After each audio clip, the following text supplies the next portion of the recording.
Bonjour, c'est Vincent Lévy. Dans cette vidéo, on va parler de la différence entre les pubs Discovery et les pubs InStream que l'on peut faire sur YouTube Ads. C'est parti.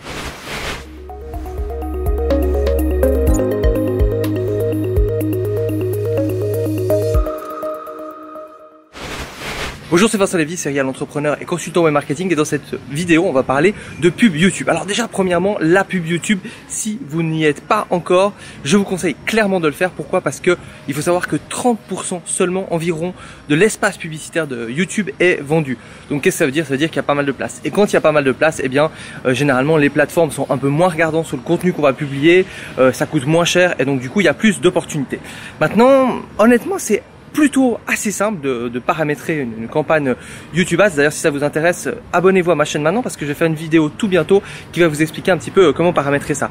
Et quand vous faites une campagne YouTube Ads, vous avez deux choix, on va dire, de diffusion de votre publicité: InStream et puis Discovery. Alors Discovery, c'est quoi? Eh bien, Discovery, quand quelqu'un va chercher une vidéo sur YouTube, eh bien votre petite vidéo va apparaître en miniature, en vignette, et du coup il aura le choix de cliquer dessus ou pas.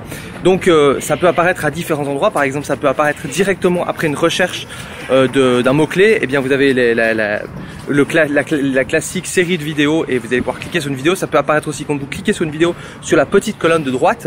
Et donc du coup, c'est une grande différence. On va le voir juste après avec la caméra qui tourne et le vent, c'est pas grave, avec les pubs InStream. InStream, c'est quoi? Eh bien, en fait, quand la personne va vouloir regarder sa vidéo, eh bien, juste avant de regarder sa vidéo, il y a une pub qui va apparaître. C'est une pub où vous devez attendre 5 secondes. 5 secondes, vous êtes obligé de la regarder, et après vous pouvez la passer.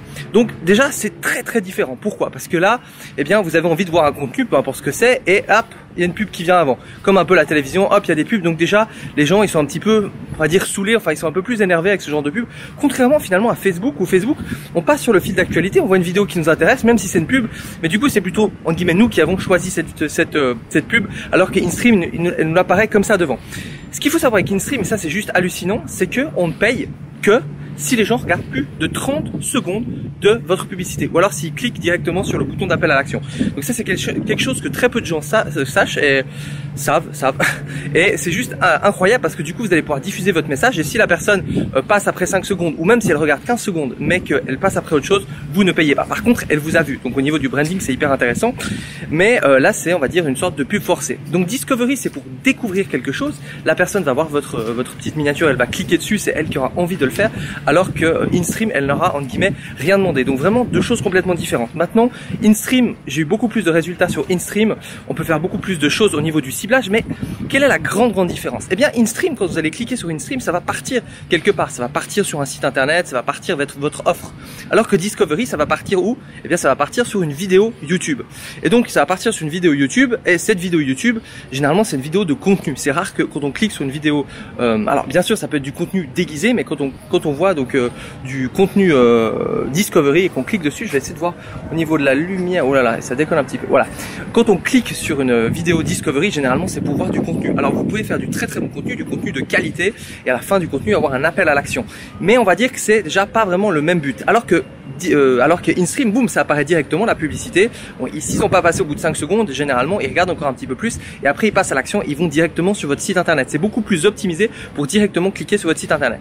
Alors qu'est-ce que ça veut dire? Ça veut dire que si vous avez une offre à promouvoir, si vous avez envie de faire des campagnes de leads, etc., il va falloir choisir plutôt InStream. Maintenant, si vous avez envie de booster votre chaîne YouTube, d'avoir plus d'abonnés, là ça peut être Discovery qui va être plus intéressant. Mais tout dépend, parce que vous pourriez très bien imaginer que tous les gens qui sont déjà venus sur votre chaîne YouTube, eh bien, ils aient du InStream qui va leur donner envie de vous abonner.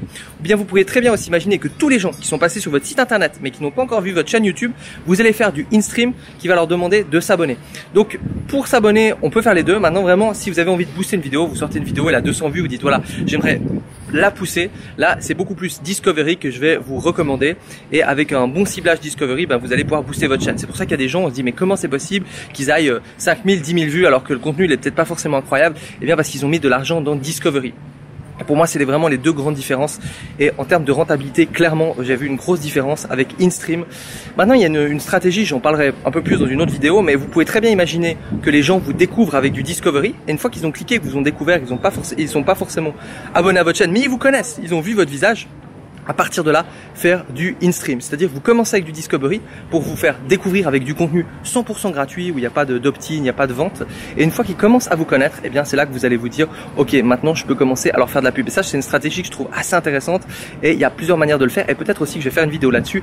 Donc n'hésitez pas à vous abonner. Maintenant, clairement, si la pub YouTube vous intéresse et même si aujourd'hui vous faites de la pub Facebook et que clairement vous n'êtes pas sur YouTube, je peux vous dire que vous manquez quelque chose parce qu'il y a plein d'opportunités. Je l'ai testé avec plein de clients et donc du coup j'ai créé une sorte de mini guide avec tout ce qu'il va falloir contrôler, une sorte de checklist avant de lancer une publicité sur YouTube. Donc vous allez trouver le lien en dessous de cette vidéo, vous cliquez dessus et vous allez avoir ce mini guide.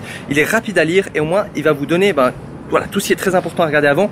Et même si vous avez déjà fait des campagnes YouTube, vous allez voir, il y a certaines choses, vous y pensez peut-être pas forcément.